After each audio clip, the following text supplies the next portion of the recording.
কোন রক্তিম পলাশের স্বপ্ন মোর অন্তরে ছড়ালে গো বন্ধু, এই সুন্দর স্বর্ণালী সন্ধ্যায় একই বন্ধনে জড়ালে গো বন্ধু।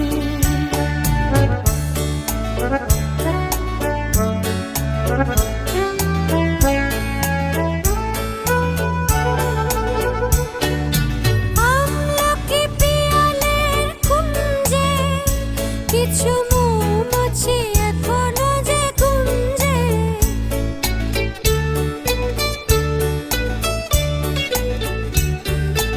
আমলকি পিয়ালের কুঞ্জে কিছু